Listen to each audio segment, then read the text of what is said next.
Ahí llegó. Nice seeing you again.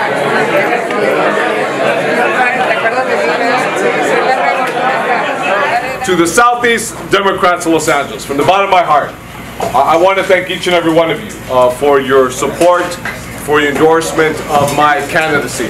Now, many of you all know that I'm a candidate for the U.S. Senate. And I want to say the following, because these are very, very historic times in our country and in our state. But these are also very dangerous times in our nation as well as our state. And it's more vital than ever that we remain America's exceptional example, a beacon of hope and opportunity in a very uncertain world. That we're not going to allow one electoral aberration reverse generations of progress at the height of our historic diversity, our scientific advancement, our economic output, and our sense of global responsibility. This is not who we are as a great state. We're a state that celebrates our diversity. It doesn't make a difference who you are and where you come from, what God you pray to, and who you love. This is the most diverse state, if not in the nation, in the entire world. We accept everybody, whether you're Lebanese, or you're from the Middle East, whether you're from Bangladesh, whether you're from Pakistan, whether you're from Guatemala, whether you're from Mexico, whether you're from El Salvador, whether you are from China, Korea, or the Philippines. This is a beautiful mosaic, a rich tapestry of so many different hues, so many different ethnicities. And in this great state, we celebrate who we are, we celebrate our diversity. We don't ban it, we don't deport it, and we as sure as hell don't wall it off. Not a great state.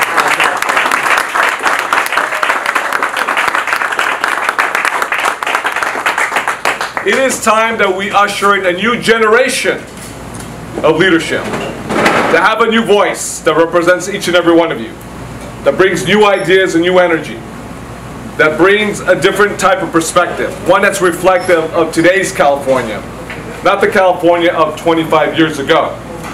It is time again, like I said, to usher in a new generation of leadership. Now, if we spend all of our life asking for permission, when is it our turn? We would never get handed that opportunity. It's our reality, because it's our reality of who we are and where we come from. As the youngest child of a single immigrant mother with a third-grade education, a woman who spent the vast majority of her days, if not her life, cleaning other people's homes and and taking care of the wealthy. The beautiful homes with the ocean and panoramic views of the Pacific Ocean in La Jolla, which is the Beverly Hills of San Diego, where I grew up. And my story is not unique, because quite frankly, it's not an original story. Because my story is your story. And your story is my story. It's all of our stories.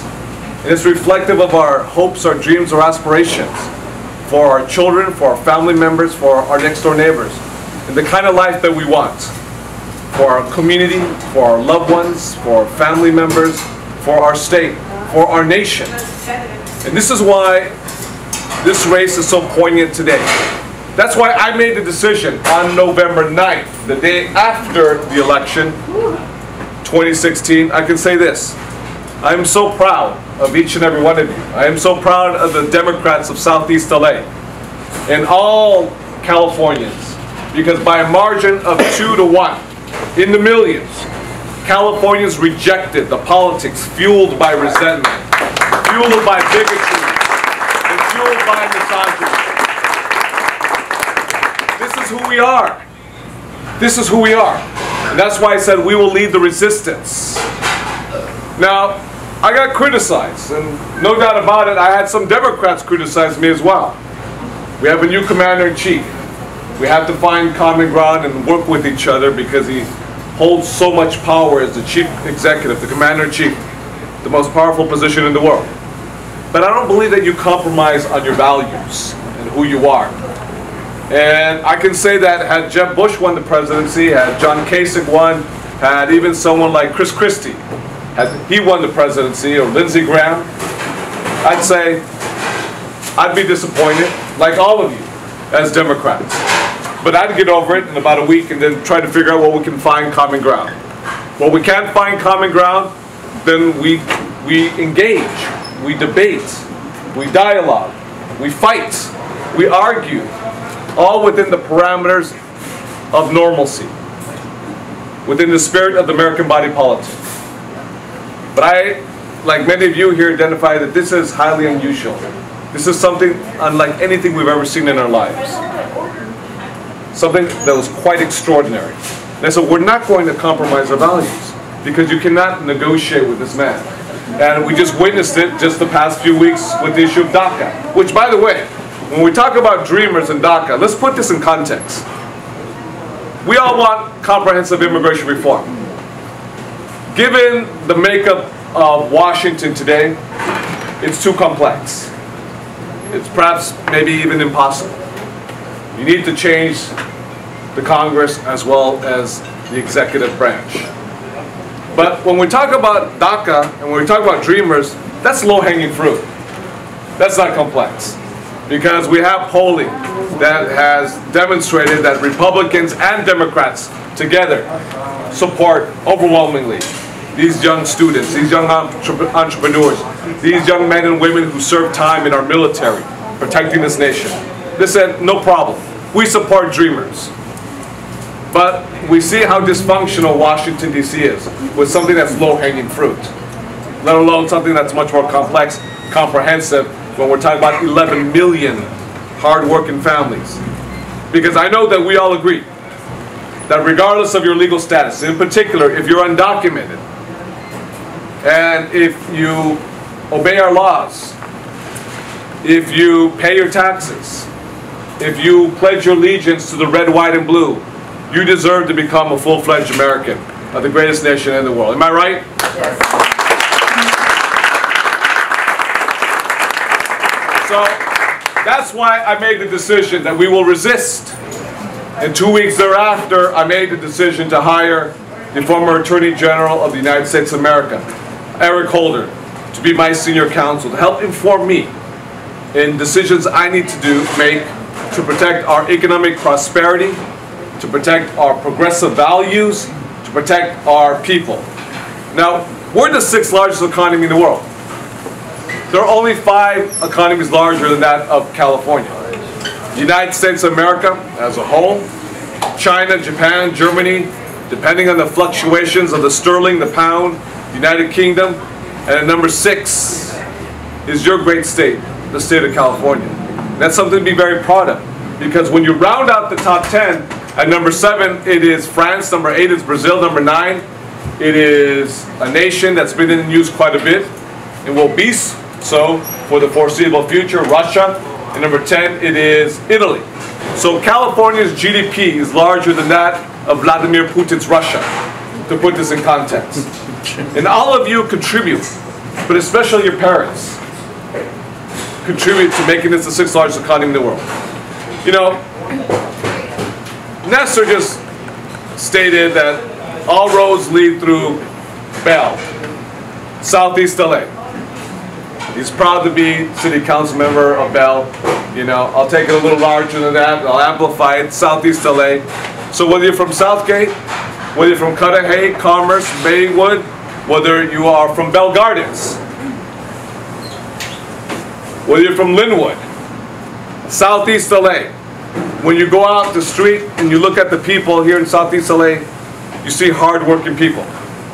People who have really built up this economy through their backs, through their arms, through their legs, earning their salaries with the sweat on their forehead, who travel all over the city, all over the county, to work hard, desde la madrugada hasta el anochecer. And these are working class people. So in America, when we think about the working class, right, we sort of have this vision, this image of Pittsburgh and Cleveland, in the steel towns in Ohio, the coal mining towns, Michigan. But we never talk about Bell Gardens, and Maywood, in Cudahy, in Commerce, in Southgate, in Bell Gardens. All the working class people here. And whether you live in, or I should say, whether you work in Vernon, or generations of the past, it was Bethlehem Steel, or Goodyear, or whatever factory plant, whether it's here geographically or elsewhere, or it's in the port of Long Beach, or the ports of Los Angeles. These are working class people. This is you. These are your parents. And our children here too breathe every single day some of the worst air pollution imaginable in the country. So if you live in Paducah, Kentucky, or Bloomington, Indiana, for example, and you go to a Target store and you buy a flat screen television set, if you buy socks, if you buy a t-shirt, whatever you may buy, if you buy silverware, chances are pretty good, at least 50%, that that product, that good, came through the ports of Long Beach or Los Angeles from the Pacific Rim.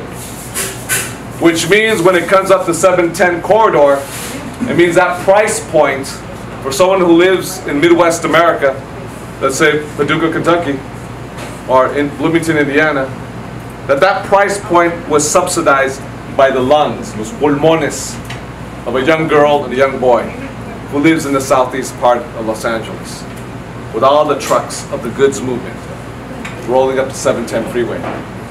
So in that sense, we're much more connected to the rest of America than people give us acknowledgement for.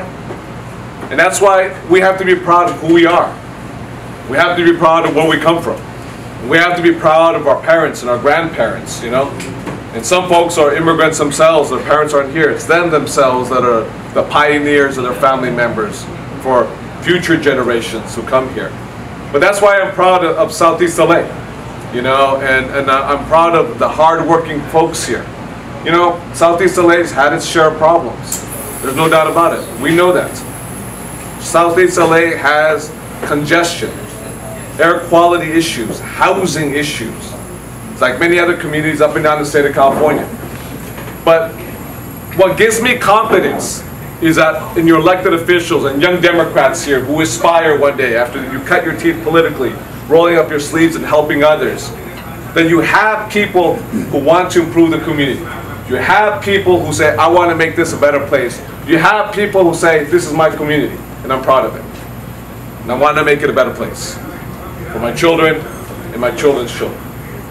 And this is our own journey together, because this is not about my own personal ambitions. This is about us together. I never thought in my wildest dreams I'd ever run for office in my entire life.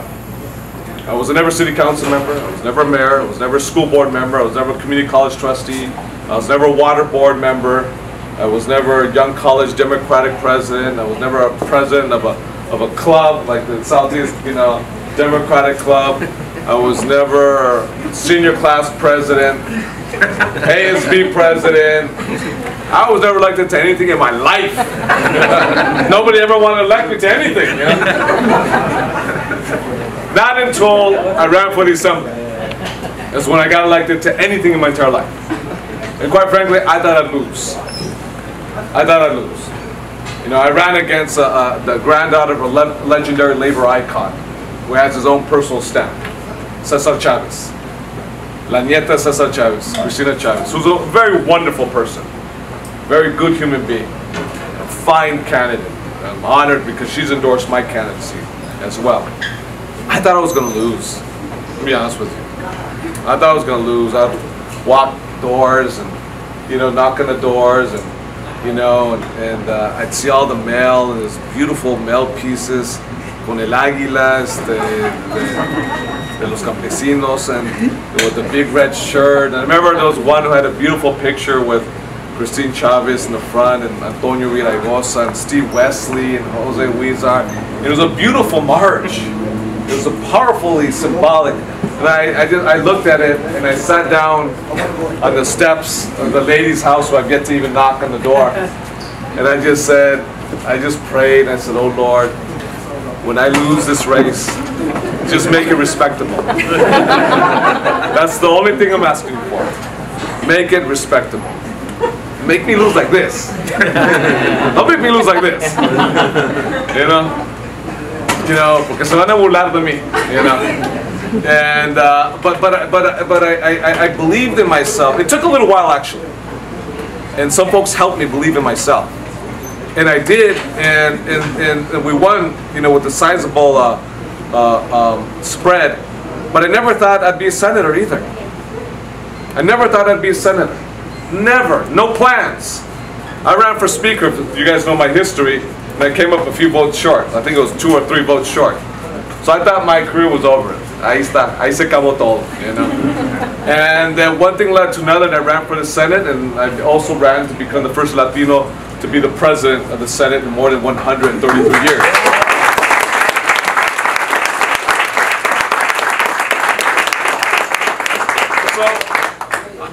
I say this, and I say this also too, when I'm with children, la primaria, la secundaria, la preparatoria, not to highlight me as an individual, because like I said, my story is not unique. It's all of our stories. I say para inculcar en los niños that, look at me, the youngest child of a single immigrant mother. I didn't do too good in college, I didn't do good in high school, you know. Pero tenía yo ganas. I had people who helped me. I had activists from the 60s who, because of them, they've implemented policies. They've implemented policies that allowed me to move on to higher education. Without that, I never had an opportunity. So I think the activists who preceded me, who laid down the groundwork of the sacrifice, that gave me an opportunity to succeed. And this is ultimately what it's all about, for those who aspire for elected office in any capacity. It's not about yourself, ultimately. It's about how you help others, ultimately. It's about how you help others. And this is our race. This is us together. And that's why it's so critical. And I frankly need your help. I can't do it without you. I know that. I cannot do this without you, wherever I may go. But it's been exciting too. I was in Modesto, let's say the Saturday. We were in the City of Industry in the morning. Van Nuys, Valencia, Miracle Mile, Wilshire Boulevard. That Saturday night, San Jose. The next morning, Menlo Park, Modesto, and then Millbrae. All in 2 days. All in 2 days. It's physically tiring. Sabes que quiero descansar, quiero dormir ahorita, you know. I was sleeping in the car right now before I came in here, you know, because I got to fly back up, you know. I'm tired, you know, and but I need Red Bull in my horchata, you know. Tengo que recargar las pilas porque si no, me voy a cansar demasiadamente. But I need your help. I need your support, and I'm honored to have your support. But I need the phone banking and the walking and spreading the word and sending out the social media. Together we can do something that's quite historic, that's never been done in the history of the state of California. We've never had someone who looks like us ever in the history representing us in Washington from this state. This is an opportunity to have that voice that's reflective of who we are today. But it's us. We have to do it. No one else is going to do it for us. So with that, I just want to say from the bottom of my heart, I want to thank each and every one of you. I want to thank you for your incredible activism, for your commitment and hard work, what you do every single day. It inspires me. It motivates me what you do. The staff members here who work every day, or the members here, what you do is great work because your members are often in Sacramento and Washington. It's what you guys do every day that makes this happen. So from the bottom of my heart, a cada persona, muchas gracias. Me siento bien honrado de estar aquí con ustedes hoy día. Esto va a ser una candidatura de nuestra gente, de la base comunitaria. Voy a andar para arriba y abajo, a lo largo ancho de este gran estado, el estado dorado, el estado de nuestra gente querida aquí en California. Écheme la mano, ¿no? Con los precintos, caminando, ¿no?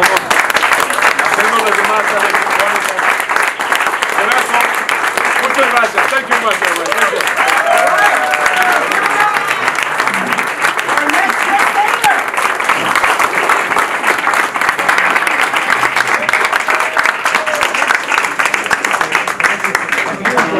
you. I'll have you speak to